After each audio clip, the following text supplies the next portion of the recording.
If you want your vocals to sound professional, then you have to mix them. So in this video, I want to share with you a 6-step process that can take your vocals from kind of dull and lifeless sounding to huge and clear and upfront in the mix. Let's check it out.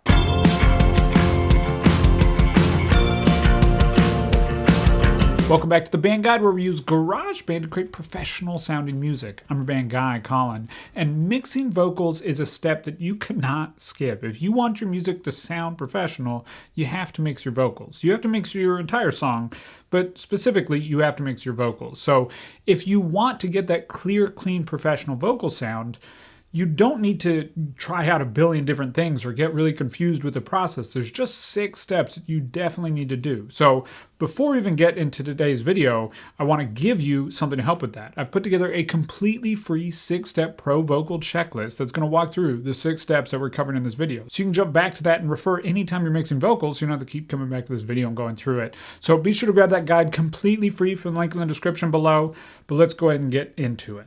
Now, the first thing you need to keep in mind when recording and mixing vocals is that you have to get a great vocal recording first. So I've actually done 2 videos up to this point, at least, breaking down all my biggest tips for getting a great vocal recording at home. So be sure to check those out. I'll link them back to back above here, so check out those. And once you've gotten that great recording, then it's time to get into the actual mixing process. Now, there's 6 steps, and the first step is the only one that I would say is kind of up to you. All the other steps you kind of have to do, but the first step is really up to you, and that's tuning your vocal. Now, not everybody believes in tuning their vocals, and if you feel strongly against it or you just don't want to, then totally a personal choice. But 99% of songs that you hear on the radio, even ones that you wouldn't think it, really natural sounding vocals, have at least a little bit of vocal tuning on them. This doesn't have to be that T-Pain auto-tune effect. This can be a very natural, subtle tuning. And there's some great plugins that can help you get that tuning that you would never even know there's vocal tuning on it. So if you ever just have a moment in your music where the vocals just feel a little bit off, you got the best take, you like the performance, but they just feel a little bit off, it might be the tuning that's not, you're not a whole note off or anything, you're just a little bit flat or a little bit sharp. And if you put that up against a guitar or a piano that's perfectly in tune, it might just sound a little bit off, right? So tuning your vocals is the first step. Now, the built-in GarageBand tuner is okay, but it's not great. It doesn't give you a lot of control. It doesn't give you a lot of flexibility. The ideal kind of tuning plugin is one that gives you a graphical interface. So in that Pro Vocal checklist, I've listed a couple that you can get. There's one that's completely free that doesn't have a graphical interface, but at least gives you some more variability than the one that's built into GarageBand. And then one by Waves that's very affordable that gives you total flexibility where you can see every note. I've done a video on that. I'll link to that above. You can check out where I go through that plugin. Super helpful. Okay, step 2 in the mixing process, and here we're getting into non-negotiables. You got to do this, is EQ. You need to EQ your vocals. Even if you're only doing a high-pass filter that's cutting out any super low sub-frequencies that aren't in your voice, they're just noise in your room. Maybe you bump the mic stand a little bit. Maybe you're just getting a little bit of rattle that's just adding a little bit of energy in that super low information. That's just going to make your vocals not as clear and clean. It's going to get in the way of other sources that need those frequencies. So that is the first area, is a high-pass filter on your super low frequencies on your EQ. The second area that you might need to address a little bit is in the body area. This is something from 100 hertz to 400 hertz. This is where our vocals have that low body that gives us the fullness in our vocal recording. Some vocals you might need to scale it back a little bit. Some you might need to add a little bit there. You just got to listen to your vocal and pay attention to what you think your vocal needs. So 100 hertz to about 400 hertz on an EQ. And then we get into the muddy range. So this is anywhere from about 200 hertz up to about 800 hertz. This is where it can really start to sound really muddy and nasty. So I often end up doing a little bit of a cut in here to get that really clean vocal sound. And then presence is anything from 1K up to about 4K. That's where we get that really upfront sound from our vocal. And then air is anything 8,000 hertz and above. And that's that really bright sheen on your vocal. So you'll have to listen to your vocal and determine what it needs, but definitely don't skip this step. You definitely need at least a high pass filter on your vocal. I've done a whole video going through my EQ process on a vocal. I'll link to that above here. It's going to break it down for you super simply. And be sure to download that guide because, again, I go through this step by step and break down those different ranges so you can refer back to it quickly anytime.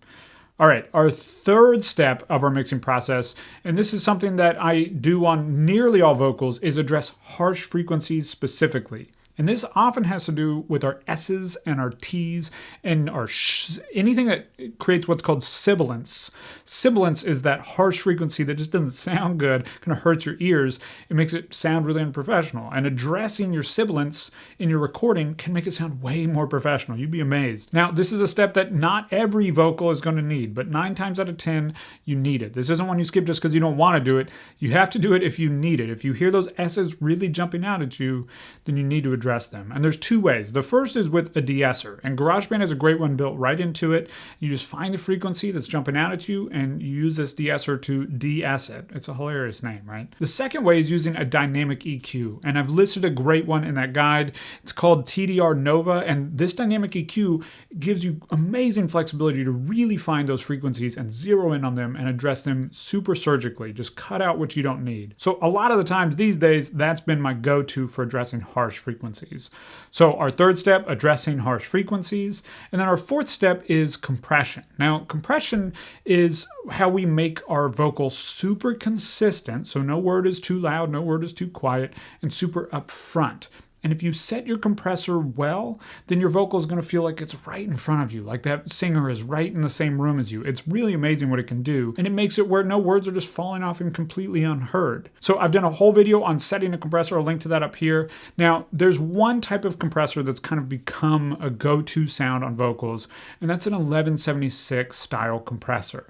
This sounds technical. It's not. It's just a type of compression. It's a FET style compressor, and there's a great free one that you can download that's way easier to set than the compressor built into GarageBand. It's by Analog Obsession, and it's called Fetish, and it's just awesome. So I'll link to that below as well. What a compressor is doing is it's going to turn down any signal that gets too loud. So you set a point, and when it gets beyond that point, it's going to turn down the signal. So no word gets too loud, but then you add volume back in so that you don't lose any volume from those loudest points, but then you're bringing up the volume of the quieter points. So your vocal starts to never get too loud, but also you start to hear all the quieter words as well. It's a really powerful tool. And then if you set it right, it can make the vocalist feel like they're way closer to you than an uncompressed vocal. So it's a really powerful tool. Every vocal you hear on the radio has compression on it. So again, you can't skip this step, but it doesn't have to be hard. So be sure to check that video out on compression, and be sure to check out Fetish by Analog Obsession. It's amazing and it's free, so you might as well grab it. And if you have money to support them, they do have a Patreon where you can support them. I'm a big proponent of that because they make amazing plugins that you can have for free. So if you have the means, definitely support them. But if not, then they want you to have the plugins for free anyway, so be sure to grab them. Okay, our fifth step is effects, and here we're talking about reverb and delay. Now, a lot of people jump to these way too early in the mixing process. I wait until I get this far into mixing before I put any effects on my vocal. Now, if you want to set some effects while you're recording so it doesn't feel so dry, totally okay. Definitely get that. But when it comes time to actually mix, I would take them all back off, get all of the steps up until this point done so you can hear it super clearly, and then start tailoring in your effects to taste. Now, with effects, there's 2 types, reverb and delay. And what I like to do is actually create a parallel track. So just meaning a duplicate of the track that I initially recorded. So I take my vocal track, I've done my EQ, compression, all that stuff on it. I duplicate that track, and I make that track just a reverb track. So I add in a reverb plugin that allows me to only have reverb on that track. So I'll set my wet to 100%, wet being all reverb signal, set my dry to 0% so that there's none of the dry signal that doesn't have reverb on it. And now I have a little volume fader of just the reverb. This allows me to really blend it in and maybe have it come up for just a section of the song or come down for a section of the song. I can really tailor it to be perfect at any point in the mix. So if I want more reverb in the chorus, I can easily scale it up.